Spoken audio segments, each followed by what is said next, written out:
함께 사도신경으로 신앙 고백하시겠습니다. 나는 전능하신 아버지 하나님 천지의 창조주를 믿습니다. 나는 그의 유일하신 아들 우리 주 예수 그리스도를 믿습니다.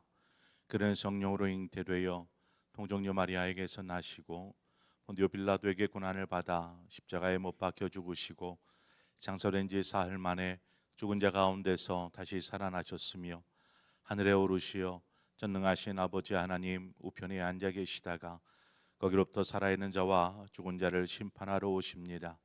나는 성령을 믿으며 거룩한 공교회와 성도의 교제와 죄를 용서받는 것과 몸의 부활과 영생을 믿습니다. 아멘. 우리 함께 찬송가 284장 오랫동안 모든 죄 가운데 빠져 우리 함께 찬송하도록 하겠습니다. 찬송가 284장입니다.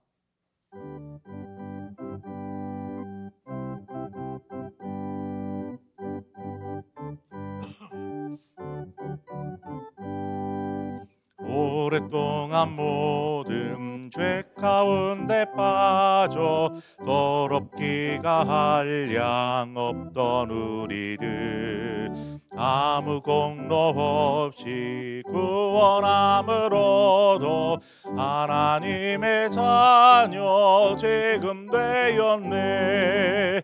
주의 그 사랑 한량 없도다. 찬송할지어다 예수의 공로 주의 그 사랑 한량 없도다.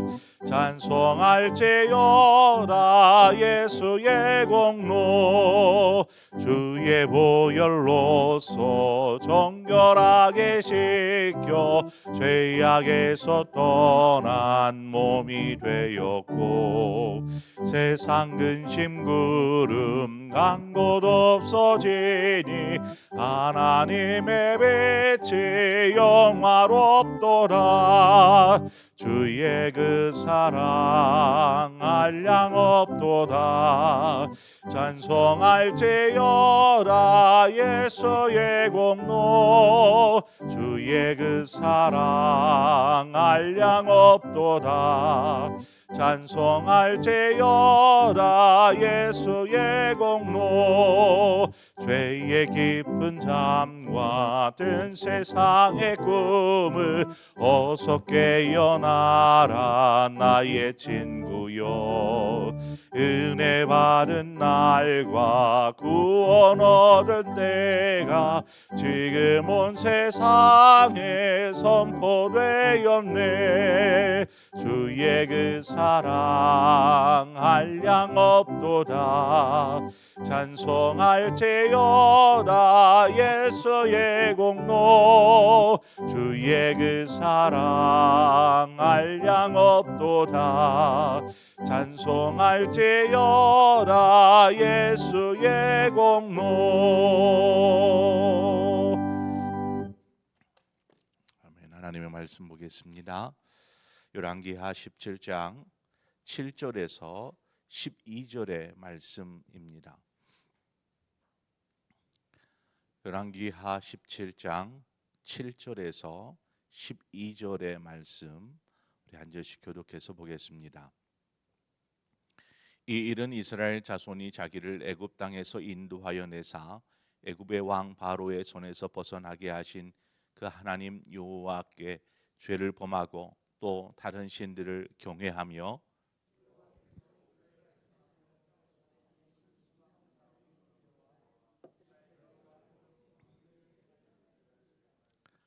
이스라엘의 자손이 점차로 불의를 행하여 그 하나님 여호와를 배역하여 모든 성읍의 망대로부터 견고한 성에 이르도록 산당을 세우고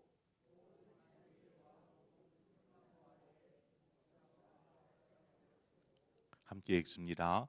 또 여호와께서 그들 앞에서 물리치신 이방 사람 같이 그곳 모든 산당에서 분향하며 또 악을 행하여 여호와를 경노하게 하였으며 12절까지 읽겠습니다. 시작. 또 우상을 섬겼으니 이는 여호와께서 그들에게 행하지 말라고 말씀하신 일이라. 아멘. 오늘 본문에서부터 41절까지 본장 마지막까지 내용은 왜 북이스라엘이 멸망하게 되었는지, 그리고 그 멸망하게 되어지는 그 과정을 이렇게 정리해 놓고 있습니다.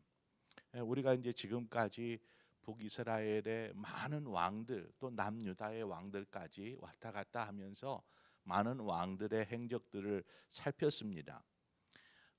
그러나 뭐 다 기억도 못하고 흐름도 왔다 갔다 하니까 헷갈리기도 하고, 그래서 북이스라엘의 왕들이 어떻게 나라를 다스렸는가, 오늘 그 본문에서부터 마지막 41절까지 이 장만 잘 이해해도 충분히 앞에 있는 내용들을 다 커버하고도 남습니다. 그러니까 오늘부터 이어질 말씀을 우리가 주의 깊게 들어보시기를 바랍니다. 약 210년입니다. 북이스라엘이 초대왕 여로보암 때부터 마지막 왕 호세아에까지 한 210년 정도 됩니다. 그 210년의 북이스라엘의 역사 속에 북이스라엘이 하나님 앞에 보인 모습, 어떻게 하나님 앞에 비쳤는가, 210년의 역사가 이 모습을 정리하고 있습니다. 7절 말미에 보면 하나님 여호와께 죄를 범하고 또 다른 신들을 경외하며, 이것이 북이스라엘이 멸망하게 된 가장 주된 원인이라고 이야기할 수 있습니다. 하나님께 죄를 범하고 다른 신들을 이렇게 경외하며, 그러면서 꺼낸 이야기가 출애굽의 이야기입니다. 출애굽. 이스라엘을 애굽에서 이스라엘 민족이 그 애굽에서 나올 수 있었던 것은 하나님에 의해서입니다. 하나님께서 모세를 택하시고 그를 보내셔서 이스라엘 백성을 인도케 하셨죠. 그러니까 하나님 이 이스라엘 백성을 구원하시고 광야 가운데서 인도하신, 그래서 약속의 땅에 들어가게 하신 이는 바로 하나님이신 것입니다. 하나님께서 이 출애굽 사건을 지금 여기에서 기록한 것은, 만약에 하나님께서 손을 쓰지 않았으면 이스라엘 민족은 애굽에서 계속 노예의 삶을 살아야만 하는 것이죠. 이 출애굽 사건의 의미가 무엇입니까? 이것은 죄로 인해서 영원히 노예의 삶을 살아야 할 인생을 하나님께서 구원하여 주신 것입니다. 그리고 택하여 하나님의 자녀 삼아 주신 것을 이야기하는 것이 출애굽기입니다. 그런데 그 이스라엘 백성이 하나님 앞에서 자신을 구원하여 주신 그 하나님의 은혜, 종노릇하던 죄인이던 자신들을 구원하여 주신 하나님의 은혜를 다 저버리고 여전히 죄 가운데 빠져 살고, 하나님께서 말씀하신 것들을 지키기보다는 오히려 불순종함으로 죄를 범하였습니다. 여러분은 어떻습니까? 출애굽의 이야기는 우리의 이야기입니다. 이스라엘 백성의 이야기가 아니고 우리의 이야기. 그렇잖아요. 우리도 예수 그리스도를 만나기 전에는 하나님의 진도 아래 있지 않았습니까? 예수 그리스도로 알고 믿고 고백하기 전까지는 우리 역시 진도 아래에 있던, 죄 가운데 있던, 영원히 멸망할 수밖에 없는 그 어둠의 권세의 노예의 삶을 살아왔습니다. 그러나 에베소서 2장 8절의 말씀처럼 너희가 그 은혜를 인하여 믿음으로 말미암아 구원을 얻었나니 이는 너희에게서 난 것이 아니요 하나님의 선물이라. 행위에서 난 것이 아니니 이는 누구든지 자랑치 못하게 하려 함이니라 말씀하십니다.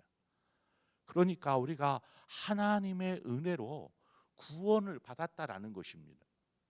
영원히 죽을 수밖에 없는 우리가 하나님의 은혜로 구원을 받았습니다.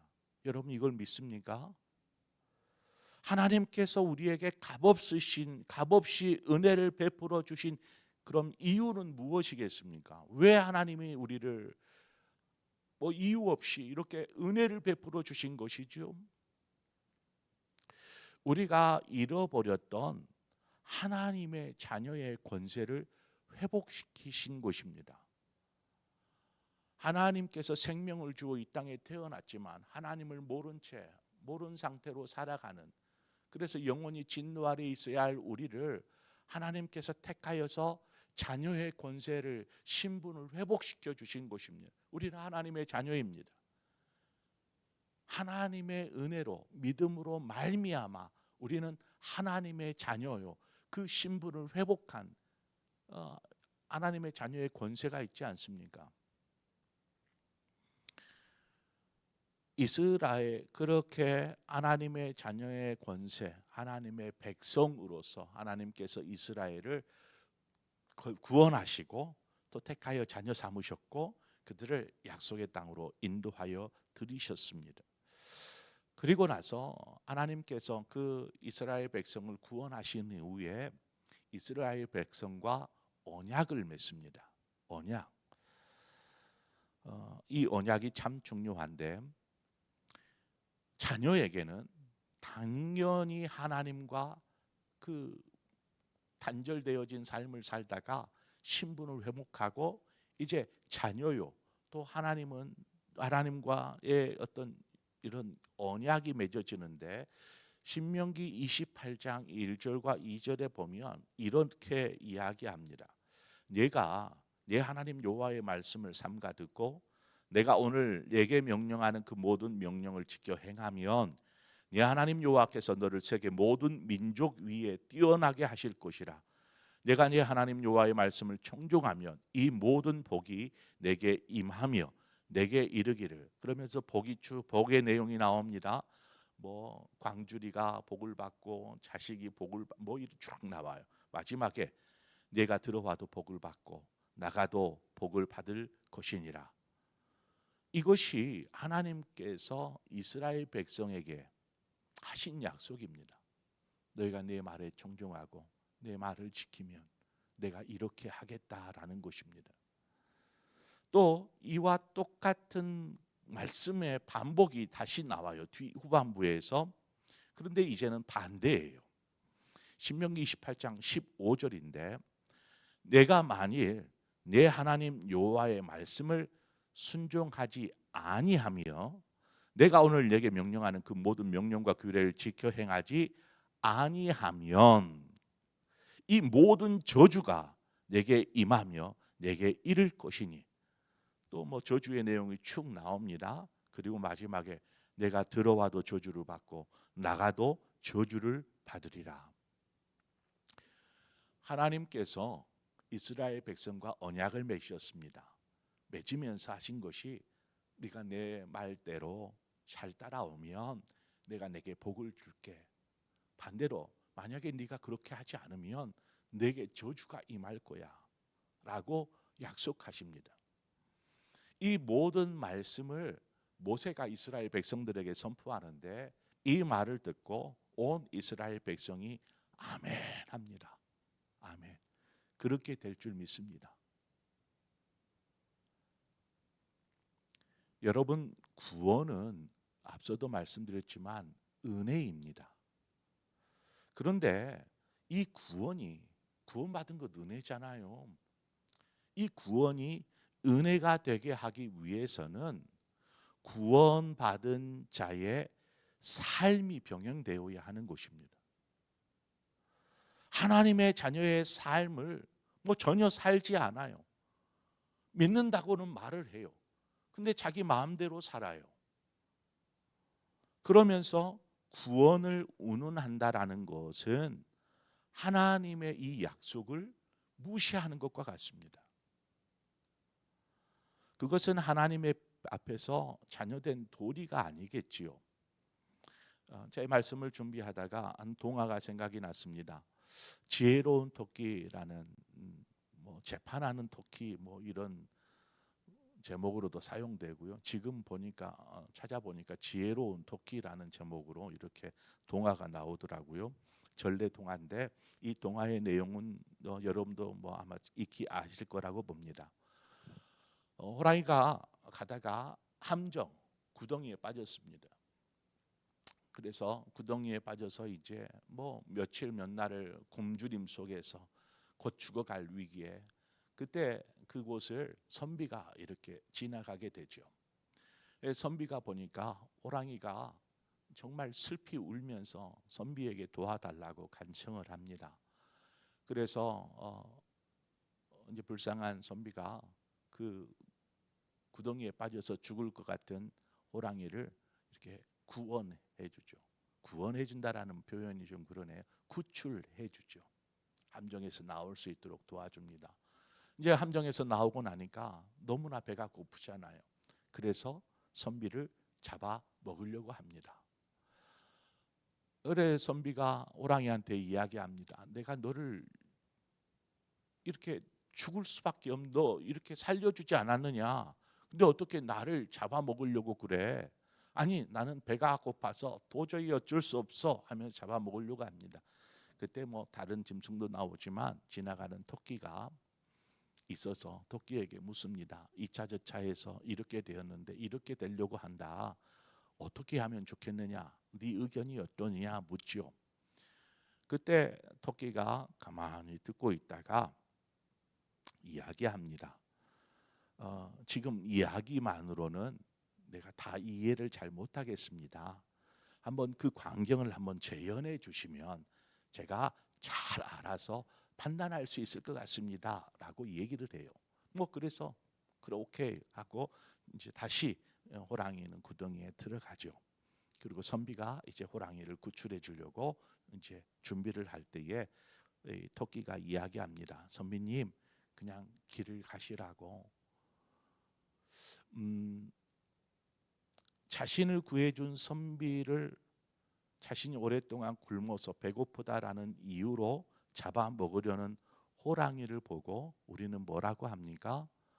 배은망덕이라는 표현을 씁니다. 배은망덕. 은혜를 원수로 갚는 거죠. 배은망덕.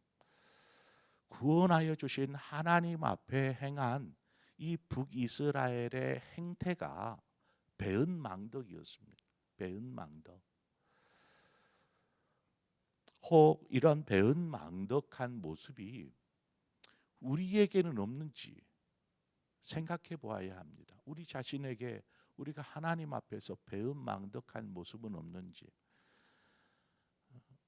죄를 지었다는 것은 단지 우리의 잘못된 생각 또 잘못된 행동 그렇게 한 것이 죄를 지은 것이라기보다는 하나님의 자녀로서 하나님의 말씀에 불순종하는 것을 말합니다. 또한 여기에서 언급했었던 다른 신을 경외하고 우상을 섬겼다라는 것이죠. 우상을 섬겼다라는 것은 하나님을 버리고 다른 것을 하나님처럼 믿고 섬겼다라는 의미입니다. 북이스라엘 백성들이 멸망하게 된 주된 원인이 이것이었습니다. 또 8절에 가보면 무엇이 나오냐면 이방 사람의 규례와 왕의 규례라는 말이 나옵니다. 이방 사람들이란 우리로 따지면 세상 사람들. 그래서 세상 사람들의 문화 또 특히 우상 숭배의 문화 또 죄악된 간습 뭐 이런 것을 따라서 이렇게 행하는 곳입니다. 또 왕의 규례라는 것은 어떤 왕의 명령이죠. 악한 왕의 명령. 예를 들어 보자면 금 송아지를 만들어 놓고 야 너희들 여기에서 제사를 드리고 여기에서 분향하고 여기에서만 하나님께 예배해라 라는 식의 명령입니다. 뿐만 아니라 본문에 나오지만 산당에서 제사하거나 분향하는 일들, 또 뭐 감람나무, 뭐 높은 산, 이처럼 어떤 죄악된 명령 앞에서 그냥 그대로 따라 행하는 것, 그런 내용들을 이야기합니다. 그러니까 북이스라엘 백성들이 하나님의 말씀 앞에서 하나님의 법도와 규례와 율례를 지켜 행하지 아니하고 세상 사람들 마냥 세상의 관습을 쫓고, 또 가나안 사람들, 또 주변에 있는 다른 나라 사람들이 행하는 것처럼 어떤 우상을 섬기고 이러한 삶을 사는 것입니다. 더불어서 잘못된 왕이 내리는 명령 앞에 아무런 대꾸도 말도 따져 묻지도 않고 그냥 그대로 따라 행하는 것입니다. 이것이 바로 북이스라엘의 모습이었습니다. 이 모든 것은 하나님께서 분명히 명령하신 것입니다. 하지 말라. 이 하지 말라 말씀하신 것들이죠. 그러나 그러한 명령을 듣고서도 뭐 처음 들었을 때에는 아멘 하며, 예, 그걸 믿습니다. 그렇게 될 줄 믿습니다. 그렇게 하겠습니다. 라고 결정했었던 이스라엘 백성들이 결국에는 하나님을 두려워하지 않는 거죠. 뭐 하나님 뭐 한마디로 경외하지 않은 것입니다. 하나님을 경외하지 않으므로 그냥 쉽게 하나님의 말씀이 무시되어지고, 하나님의 말씀이 무시되니까 삶을 사람의 편리를 따라 그냥 그저 사람의 생각대로 자기가 왕이 되어서 그렇게 세상 사람들이 살아가는 모습으로 그냥 그렇게 살아가는 것입니다. 하나님의 자녀의 삶은 뭔가 특별하거나 독특하지 않습니다. 뭐 먹고 사는 거야 뭐 똑같지 않습니까? 그렇지만 그냥 우리가 먹고 사는 것으로만 사는 그런 삶이 아니지 않습니까? 하나님께서 우리에게 생명을 주시고 삶을 주신 것은 우리를 통해서 또 영광 받기를 원하시는 것이죠. 그러므로 우리에게 주어진 삶을 살 때에 우리의 삶을 통해서 가장 하나님께 영광된 삶, 하나님이 기뻐하는 삶, 그 삶은 어떤 삶이겠습니까? 다른 데 있지 않습니다. 그냥 하나님이 하신 말씀 잘 듣고 순종하며 그 길 따라가는 삶이 하나님께 영광되는 삶인 줄 믿습니다. 막 우리가 뭔가 삶 통해서 엄청난 재물을 헌금하거나 혹은 뭐 하나님을 위해서 몸이 부셔지도록 그렇게 봉사하고 헌신한다거나 뭐 이런 것도 하나님께 영광이 되는 부분이 있죠. 그러나 가장 중요한, 가장 기본적인 우리의 삶, 하나님께 영광된 우리의 삶은 하나님 말씀대로 그냥 그렇게 행하는 삶. 그걸 미가서는 하나님과 동행하는 사람, 동행하는 삶이라고 얘기를 하죠. 너 하나님의 사람아 하면서 나오는 말씀. 우리가 하나님과 동행하는 삶을 하나님 말씀대로 이끄시는 대로 그렇게 살아갈 때에 우리의 삶이 은혜가 넘칠 줄 믿습니다. 하나님 약속하셨잖아요. 내가 나와도 들어가도 복을 받을 것이라. 저는 복 얘기 별로 잘 안 하고 싶은데 그래요. 하나님의 약속이잖아요. 하나님 약속. 그러므로 말씀 따라 살 때 그것이 복인 줄 믿습니다. 그것이 은혜인 줄 믿습니다. 그 삶을 사시는 우리 모든 성도님들 되시기를 축원합니다. 기도하겠습니다. 좋으신 하나님, 우리를 택하여 자녀 삼아 주신 것도 은혜요. 또 자녀로서 이 땅을 살아갈 때에 복 주시마 약속하신 것도 은혜인 줄 믿습니다. 그러나 하나님의 자녀로 살아가는 삶이 축복된 삶인데 하나님 이 축복된 삶을 내팽개치고 우리가 세상의 것들 바라보고 세상의 것들에 빠져서 하나님 그렇게 살아가고 있지는 않습니까? 북이스라엘이 멸망할 수밖에 없었던 원인들을 살펴보니 바로 그와 같은 것이었음을 우리는 보게 됩니다.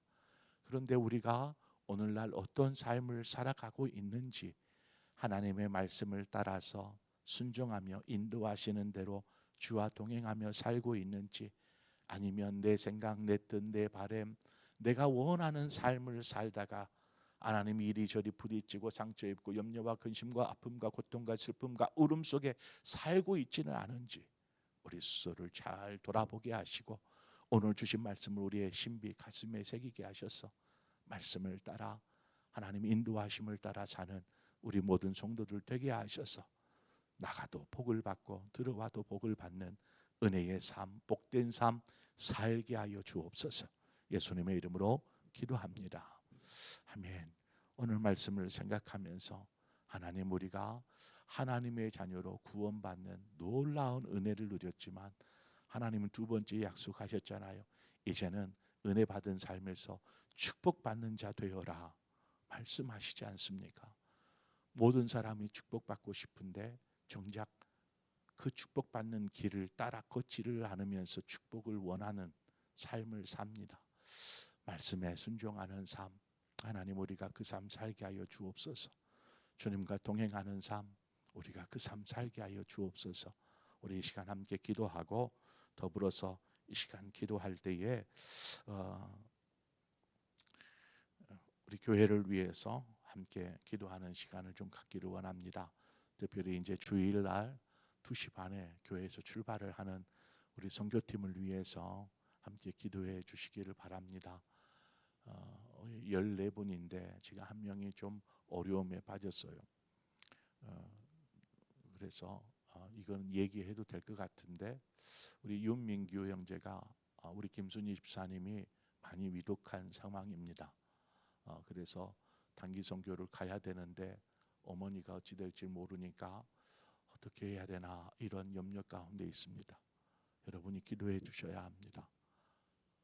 우리 집사님을 위해서도 기도해 주시고요, 우리 민규 형제를 위해서도 기도해 주시고요. 그래서 우리 선교팀이 은혜 가운데 잘 다녀올 수 있도록 그곳에서 많은 어떤 선교적인 활동 일주일 동안 한다고 뭐 큰일 벌어집니까? 선교사님 수십 년을 있으면서도 잘 되지 않는 부분들이 선교인데, 그렇지만 중요한 것은 우리 갔다 오는 이 선교팀들이 하나님의 마음을 품고 돌아올 수 있도록, 선교사가 되어서 돌아올 수 있도록 우리가 위해서 기도해야 합니다. 그래서 우리 선교팀을 위해서 기도해 주시고요, 우리 교회 다음 세대 또 이번 주에 있을 우리 각 전도의 모임을 축복하여 주셔서 그 안에서 정말 간증이 넘쳐나고 막 기쁨이 넘쳐나고 교회에 자질구레한 그런 문제들이나 이렇게 이야기하고 거론하는 것이 아니고 은혜가 나누어지고 기쁨이 나누어지고 성도 간의 아름다운 교제가 이루어지는 그런 장이 되게 하여 주옵소서. 그리고 우리 전도회의 많은 구성원들 빠짐없이 참여할 수 있도록 우리 전도회 모임을 위해서도 함께 기도해 주시기를 바랍니다. 이 시간 말씀을 생각하며 또 우리 교회를 위해서, 선교팀을 위해서, 전도회를 위해서, 우리 다음 세대들을 위해서 함께 기도하도록 하겠습니다. 그리고 각자 기도의 제목으로 기도하시다 자유롭게 돌아가시겠습니다. 함께 기도하겠습니다. 참 좋으신 하나님 아버지, 은혜와 사랑을 감사합니다. 아버지, 우리를 진노의 자녀로 영원히 죽을 수밖에 없고